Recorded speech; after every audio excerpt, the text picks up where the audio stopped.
If you are part of the people blaming Igbos and some people from Middle Belt and South South that invested in Lagos, I think this video is for you. I'm going to talk about why the Igbos, people from the Middle Belt, invested heavily in Lagos and why we should not blame them without knowing why they invested in Lagos, even more than their own land, even more than their own state. But before I go into the details about what really transpired, why they went to Lagos to invest, I want to comment about the post of Reno Omokri yesterday. I saw the video he posted on Facebook saying that Peter Obi demolished people's houses while he was governor. The governor warns that any structure standing against development in the state should give way.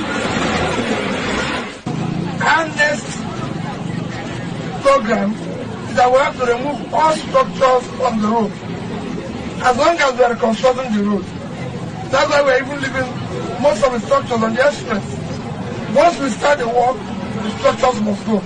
The governor also made it clear that no compensation will be made by the state government over such demolition.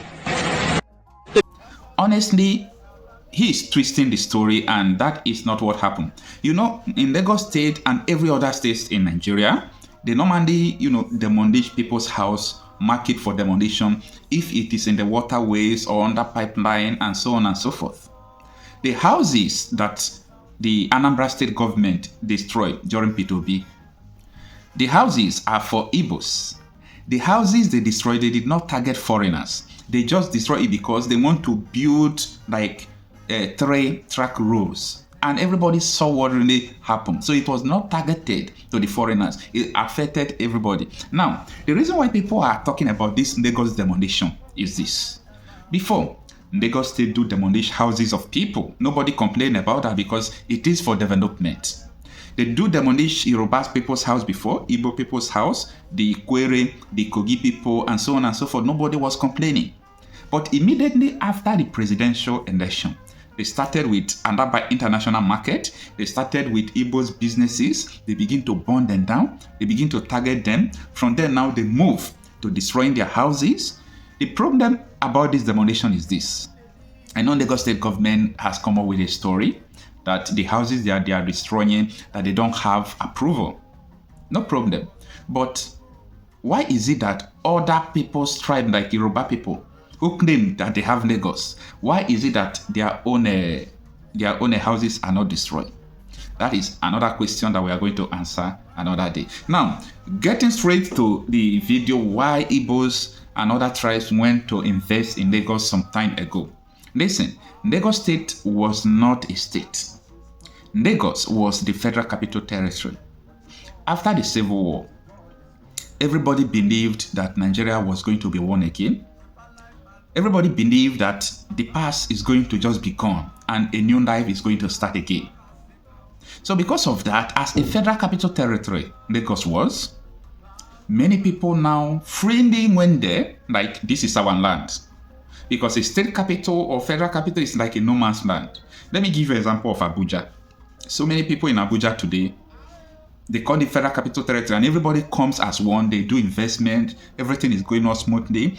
Somebody that hears on Wiki is not from River, he's not the Minister of FCT, and so on and so forth, because even the senator representing Abuja is not an Abuja indigene. So people now go to Abuja and start making investments. That was what happened in Lagos State. But at a time, the Federal Capital Territory was moved out of Lagos to Abuja, and the status of a state was established in Lagos. That is why so many development you see in Lagos today, it was not done by the so-called Lagos State government. Lagos State has like so many federal government offices, so many consulates, embassies. Don't you ask question, why do we have embassies in Lagos? Because it was the Federal Capital Territory. This is what people must understand. And this is the reason why people were calling Lagos no man's land, because it was for the whole Nigerians. So people used because of this notion, they went to Lagos to make investment. And when Lagos was changed, the status of Lagos was changed, some group of people hijacked Lagos and they said it is their land. But the truth is this, Lagos people that claim they have the land do not develop Lagos. They don't have enough investment in Lagos. Every investment in Lagos is, let me call them foreigners, people who are not from Yoruba indigenes. So, with all these things they are doing, so on and so forth, I called on Southeast governors and other regions to make sure they fight for their region to have a seaport, a deep seaport. If all these regions have this seaport, I don't think many people have business in Lagos.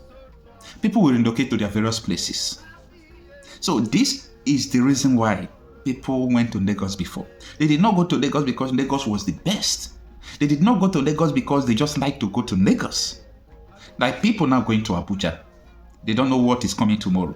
Let me say tomorrow now, Abuja will be removed as the Federal Capital Territory. People will come out and say, here is our land. And they will begin to do all sorts of things. And you can't do nothing. This is the problem we have in Lagos State. This is what is going on. People should understand that those who went to Lagos to invest were patriotic. They were the good Nigerians we have. But they never knew that Nigeria is going to turn to this, I don't know the adjective I will use to qualify it. I will not call it soup. But Nigeria today is not a stable country. It's not a stable country. Everyone's investment is in threat. It's so painful that after your hard-earned money, you invested it in something and you just wake up and see everything that you worked for 10, 20 years gone in one day. It is so painful. People from Middle Belt, South Igbos, they are being targeted for bad.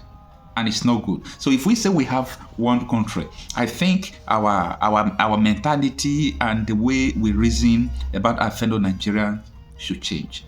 We cannot be fighting against racism in abroad, coming home to fight against discrimination. No, it is not done. It's not good in this way. So that is why I'm saying that as many that are blaming people who invested in Lagos, this is not the time to blame them. This is the time to rally support for them.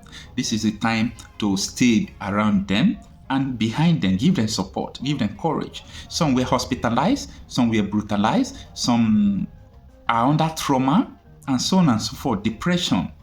They need psychology. These people need help. They need someone to give them hope, not someone to blame them. And I think this video will help some people to realize the reason why some of them went to Lagos to invest. But I think the time of exodus has come, that they should be able to return home and start doing investment in their various hopes. Because nothing like hope. Thank you for having time to listen to this video. If you like it, kindly share it to people.